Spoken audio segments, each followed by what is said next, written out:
Good morning uncle. Good morning. Uncle ഓടി തളർന്നോ? ഹേ തളരേ, 10-12 kilometre ഞാൻ വളരെ ഈസി ആയിട്ട് ഓടും. ഒന്ന് കിതയ്ക്ക പോലുമില്ല. നല്ല സ്റ്റാമിന അല്ലേ. ജയ വളരെ സുന്ദരിയായിരിക്കുന്നല്ലോ. Thank you uncle.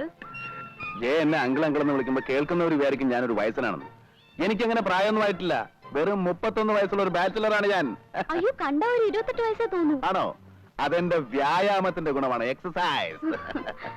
ജയ വ്യായാമം ചെയ്യാറുണ്ട്? ഇല്ല. പിന്നെ ഇത്ര ഷേപ്പും ഭംഗിയൊക്കെ എങ്ങനെ കിട്ടി? കാശ് കൊടുത്ത് വാങ്ങിയതാ.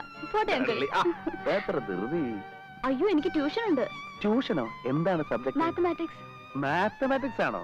അതെന്റെ ഫേവറേറ്റ് സബ്ജക്ട് അല്ലേ? ജയക്ക് അറിയോ, I am MSc in mathematics. University rank ഹോൾഡറാണ്. ആ, എന്നോട് പറഞ്ഞാ പോരെ, ഞാൻ പഠിപ്പിച്ചു തരില്ലേ? അങ്കിളിന് ബുദ്ധിമുട്ടാവില്ലേ? എന്ത് ബുദ്ധിമുട്ട്? It's A pleasure. നമുക്കറിയാവുന്ന വിദ്യ മറ്റൊരാൾക്ക് പകർന്നു കൊടുക്കുന്നത് പുണ്യമല്ലേ? ഇതിനൊക്കെ വേണ്ടി ഇല്ലാത്ത സമയം ഉണ്ടാക്കാൻ ഞാൻ തയ്യാറാണ്. But for you only, my dear sweetie. എന്താ, ഞാൻ പഠിപ്പിക്കുന്ന ഇഷ്ടമല്ലേ? അങ്കിളിനെ എനിക്ക് ഭയങ്കര ഇഷ്ടം.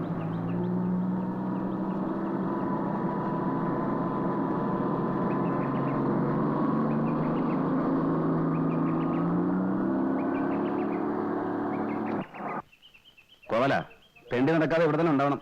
പറഞ്ഞു കേട്ടോ. റോസ്കൽ, രാത്രി നീ ഇന്നലെ കക്കാൻ പോകുന്നുണ്ടോ? വണ്ടിയെ കയറിയ ഉടനെ തുടങ്ങും ഉറക്കം. അല്ലാതെ ഞാനിപ്പോ എന്ത് ചെയ്യാനാ? നിന്നെയൊക്കെ ഡ്രൈവറായിട്ട് വെച്ചോണ്ടിരിക്കുന്ന എന്നെ വേണം തല്ലാൻ. പേര് ഡ്രൈവർ എന്നാണെങ്കിലും ജോലി മറ്റു വല്ലതും അല്ലേ? ബുദ്ധിമുട്ടാണെ പൊയ്ക്കോടാ. നിന്നേക്കാളും ബുദ്ധിയും കഴിവുള്ള പിള്ളേരെ എനിക്ക് വേറെ കിട്ടും. എന്റെ പൊന്ന് സാറേ, സാർ രാവിലെ ഉടക്കാൻ നിൽക്കാൻ പോയുള്ള ജോലി നോക്കിയാട്ടെ. അല്ലെങ്കിൽ തന്നെ വിഷുവിനും സംക്രാന്തിക്കും ഒക്കെ ഓഫീസിൽ വരവ്. മതിയാ, നിർത്ത്. തോളിൽ നിന്ന് ചെവി നിന്നോ, പക്ഷെ തല മുഴുവനോടെ തിന്നല്ലേ കേട്ടോ.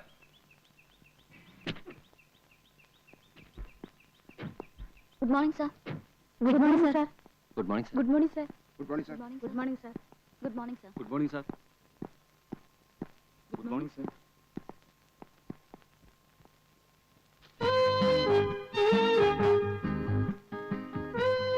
Good morning.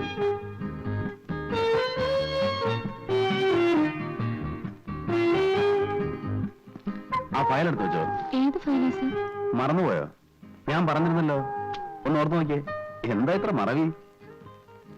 ഇന്നെനിക്കത് കാണണം.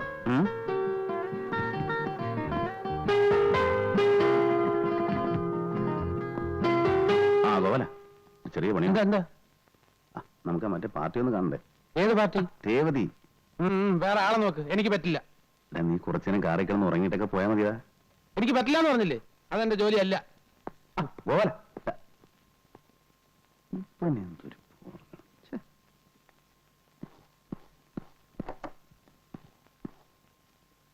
ഏത് ഫയലിന്റെ കാര്യം സാറ് പറഞ്ഞത്? ഓർമ്മ കിട്ടുന്നില്ല മേരി. ഇല്ല, എന്നോട് പറഞ്ഞിട്ടില്ല. മേരി പുതിയ ആളായതുകൊണ്ട് ആ ഓർമ്മ കിട്ടാത്തത്. കിട്ടിക്കോളും. Yes, come in.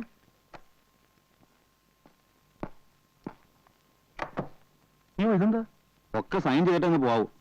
ആഴ്ചയിൽ ഒരു 3 ദിവസമെങ്കിലും ഓഫീസിൽ വന്നെങ്കിൽ ഇത്രയും പെൻഡിങ് വരില്ലായിരുന്നു. ഞാൻ ശ്രമിക്കാന്നിട്ടല്ല ഡേവിഡേ, ജോലി തിരക്കല്ലേ. ഓഫീസിലെ കാര്യം മാത്രം നോക്കിയാൽ പോരല്ലോ. വീട്ടിലാണെങ്കിൽ 100 കൂട്ടം പ്രശ്നങ്ങളാ. അറിയാം. ഇവിടെ ഇപ്പൊ ഡേവിഡിന് മാനേജ് ചെയ്യുന്ന കാര്യങ്ങളല്ലേ ഉള്ളൂ. അതെ അതെ. May I come in sir? Yes please. Sir, ആ ഫയൽ എനിക്ക് ഓർമ്മ കിട്ടുന്നില്ല. ഡേവിഡ് പോയിക്കോളൂ. അർജന്റായ പല മാറ്റേഴ്സ് ഉണ്ട് അതിൽ. അതൊക്കെ നമുക്ക് ശരിയാക്കാവുന്നേ. മേരി, വേണ്ട സാർ, ഞാൻ നിന്നോളാം. ജോലി ബുദ്ധിമുട്ടൊന്നുമില്ലല്ലോ? ഇല്ല സാർ. അധികം വർക്ക് റോസ്മേരിക്ക് തരരുതെന്ന് ഞാൻ ഡേവിഡിനോട് പറഞ്ഞിരുന്നു. ഈ സുന്ദരികളായ പെൺകുട്ടികൾ ഓവറായിട്ട് ജോലി ചെയ്താൽ അത് അവരുടെ സൗന്ദര്യത്തെ ബാധിക്കും. അതുകൊണ്ടല്ലേ പണ്ട് കാലത്ത് പെണ്ണുങ്ങൾ ജോലിയൊന്നും ചെയ്യായിരുന്നു. നൃത്തം, സംഗീതം, അതുപോലെയുള്ള സുകുമാര കലകളിൽ ഏർപ്പെട്ട് അങ്ങനെ കഴിയുക. ജോലി ചെയ്ത് ക്ഷീണിച്ചു വരുന്ന പുരുഷന്മാരെ വാക്കുകൊണ്ടും നോക്കുകൊണ്ടും ശരീരം കൊണ്ടും സന്തോഷിപ്പിക്കുക എന്നുള്ളതാണ് സ്ത്രീകളുടെ പ്രധാന ജോലി. നമ്മുടെയൊക്കെ ജീവിതത്തിൽ സൗന്ദര്യത്തിന് വലിയ സ്ഥാനമുണ്ട്. വിരസമായിരിക്കുന്ന സമയത്ത് ഒരു നല്ല പാട്ട് കേൾക്കുക, വിടർന്ന ഒരു പൂവ് കാണുക, മേരിയെപ്പോലെ സുന്ദരിയായ ഒരു പെൺകുട്ടിയെ കാണുക, ഇതൊക്കെ മനസ്സിന് സന്തോഷം ഉണ്ടാക്കും. ഫയൽ ഏതാണെന്ന് ഓർമ്മിപ്പിച്ച എന്താ എന്റെ സംസാരം ബോറടിപ്പിച്ചോ? അതല്ല സർ. നമുക്ക് അങ്ങോട്ടിരിക്കാം. ഞാൻ സ്ത്രീകളോട് പൊതുവെ അധികം സംസാരിക്കാറില്ല. മേരിയെ കാണുമ്പോ എന്തോ സംസാരിക്കാനൊരു രസം. മേരിക്കറിയോ, ഈ ഫയലുകൾക്കിടയിലും ചായത്തോട്ടത്തിലും ഒന്നും വന്നു വിടേണ്ട ആളല്ല ഞാൻ. 10-30 വർഷം ജീവിച്ചു.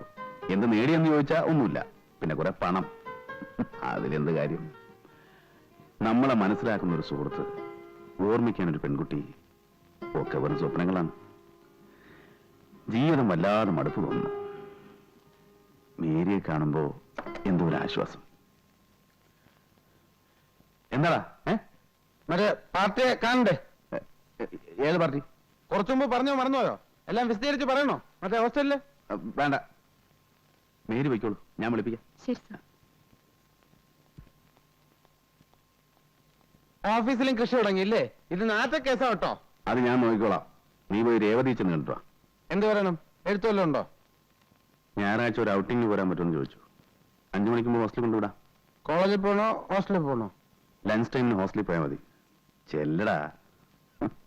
ഓ,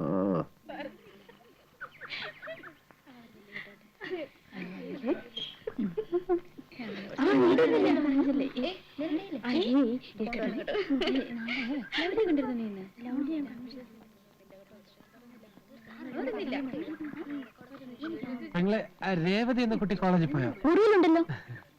പെങ്ങളുടെ പേരെന്താ? എന്റെ പേര് ഗോപാലകൃഷ്ണൻ.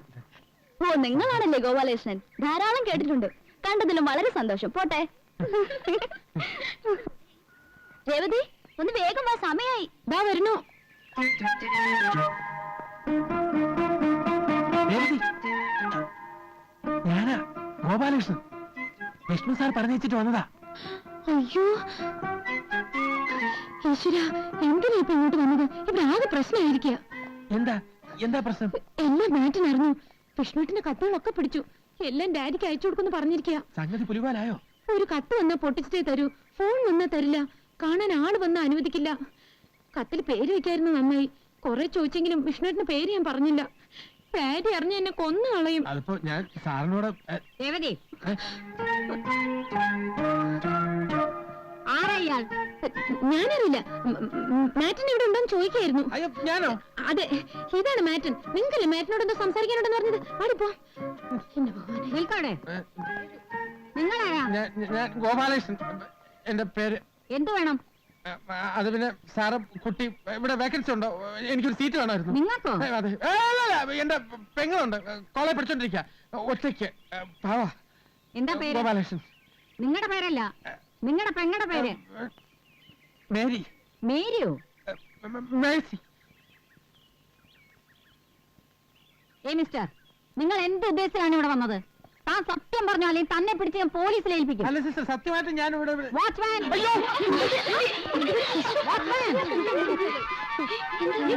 നിൽക്കണ അവിടെ.